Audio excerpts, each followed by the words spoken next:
whatever it takes to get you to try harder, read more, set your goals, and go for it. Here's the next attitude disease. Overcaution. Some people never will have much. They're too cautious.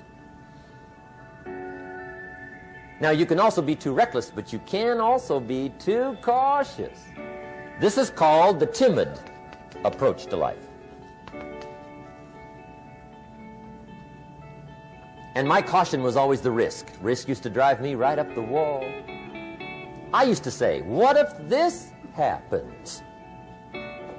It's called the language of the poor. What if this happens? And on top of that, if this was to happen, look at the fix I'd be in. I better not try.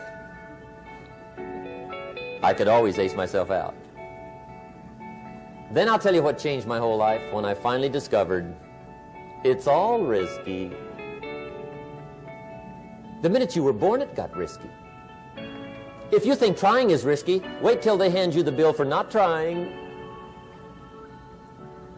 If you think investing is risky, wait till you get the tab for not investing. See, it's all risky. Getting married is risky. Having children is risky. Going into business is risky. Investing your money is risky. It's all risky.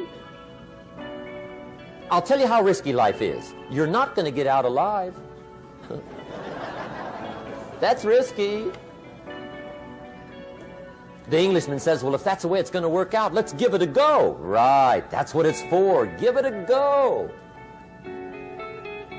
Somebody says, yeah, but I'm looking for safety and security. Fine, then huddle in a corner. We'll cover you with a sheet, bring you 3 meals a day. And we'll protect you, feed you, look after you, care for you. We won't let anything happen to you. And you'll probably live to be 100. The guy said, well, yeah, I'd live to be 100. But what a way to live. Right. What a way to live, safe and secure. Don't ask for security. Ask for adventure. Better to live 30 years full of adventure than 100 years safe in the corner. And see, it's not important how long you live. What's important is how you live. Here's the next attitude disease. We're almost through with this motley list. In fact, we're almost through. Hang on. The next one is pessimism. Pessimism, the deadly disease of always looking on the bad side, the problem side, the difficult side, checking all the reasons why it can't be done. The poor pessimist leads an ugly life. He doesn't try to figure out what's right. He tries to figure out what's wrong. He doesn't look for virtue. He looks for faults. And when he finds them, he's delighted. How ugly. This is the poor guy who looks through the window, doesn't see the sunset. He sees the specks on the window.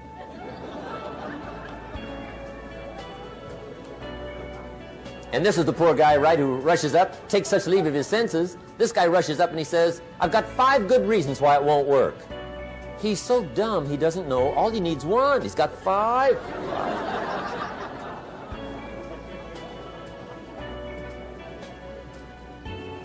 To the pessimist, the glass is always half empty. To the optimist, the glass is half full. Why would the same measure affect people 2 different ways? Answer, it all depends on how you look at it. Our lives are mostly affected by the way we think things are, not the way they are. The way we think they are affects us most. There's a subject we don't have time to get into tonight called better thinking habits. One of the major things Shove taught me when I met him, he said, poor thinking habits keeps most people poor. Not poor working habits. Most people work hard, but they don't think hard. And Shove taught me that the mind is like a factory, a mental factory. And whatever you think about all day long pours ingredients into this mental factory. And that's what builds the economic, social, financial fabric of your life. He quoted me a Bible phrase that says, as you think, so you become. How awesome. when he talked about poor thinking habits, he had me. I used to start the day reading the morning newspaper. I mean, you can believe that or not. I'd get a cup of coffee and read the paper. I'd load up on wars and riots and murders and stabbings and killings and bank robberies and muggings and car wrecks and tragedies. I'd even read the back pages. I seem to like that stuff for some weird reason. I'd load up on all that, and then I'd start the day. You can imagine the kind of days I used to have. You walk around on your financial knees. They call you economic peewee.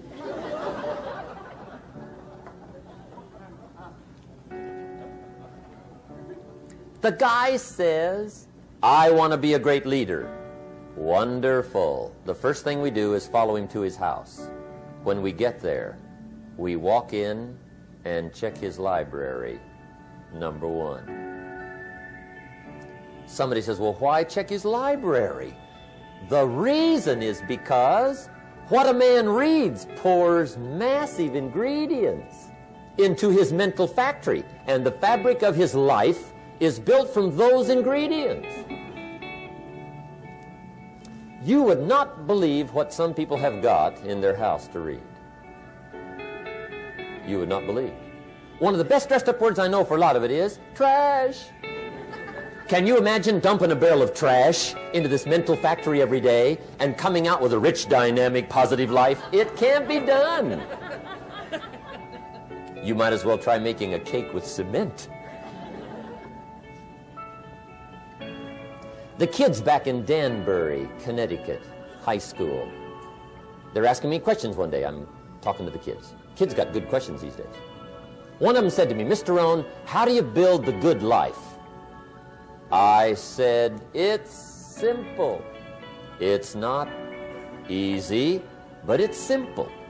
Here's how you build anything. Select the right ingredients, keep out the wrong ingredients, and it starts with thought. Everything starts with thought. So you must be wise and careful what you think about, because that starts everything. You got to be wise and careful. I asked the kids, what would happen if somebody dropped sugar in my coffee? They said, well, you'd be okay. I said, what if somebody dropped strychnine in my coffee? They said, well, you'd be dead. I said, correct. Lesson 1. Life is both sugar and strychnine. You gotta be careful. I said, what if my worst enemy drops in the sugar? They said, will you be okay? I said, what if my best friend, even by accident, drops in the strychnine? They said, well, you'd be dead. I said, correct. Lesson 2. Watch your coffee.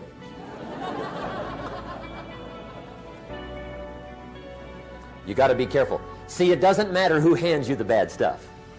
It doesn't matter where you get the bad stuff. It'll still do its damage on your bank account, wherever you get it. Mr. Schoaf gave me one of the greatest phrases when I first met him when he said, Jim, every day stand guard at the door of your mind. How important. Stand guard at the door of your mind. And you decide what goes into your mental factory. Don't let anybody just dump anything they want to in your mental factory, because you've got to live with the results. Okay, here's the last disease, and we're through with this list. In fact, we're almost through. Hang on. The last subject is very brief. The last disease, but this one is deadly. Engage in this one, indulge in it even slightly, and you might as well forget the future, because it's going to forget you. Complaining, crying, whining, griping.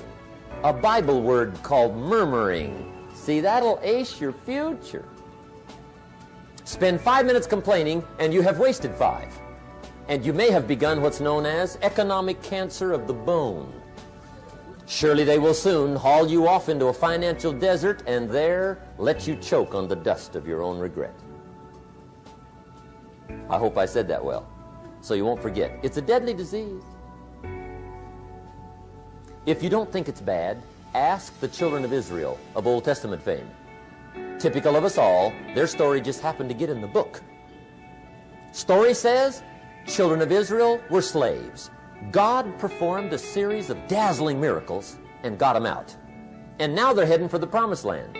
Remember the story? Heading for the promised land. Tragedy of the story, they never got there. Reason. From day one, they started to complain. They griped about the water. They griped about the weather. They whined and cried and griped about the food. They griped about the leadership. They whined and cried because it was too far, too cold, too hot, too difficult, too miserable. I mean, they whined and cried for years. Finally, God said, I've had it, trip canceled. Or something like that. The story says they died in the desert, never got to the promised land. Which I think means two things. Indulge in this long enough, you get your future canceled. And I guess it also means even God himself can only take so much.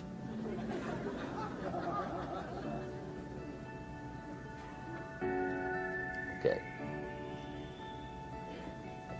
Just be on the lookout of the things that can destroy all the good you start. The war is on. And this evening, tomorrow, mentally, personally, socially, economically, you got to make sure you're winning the war. And this is part of it.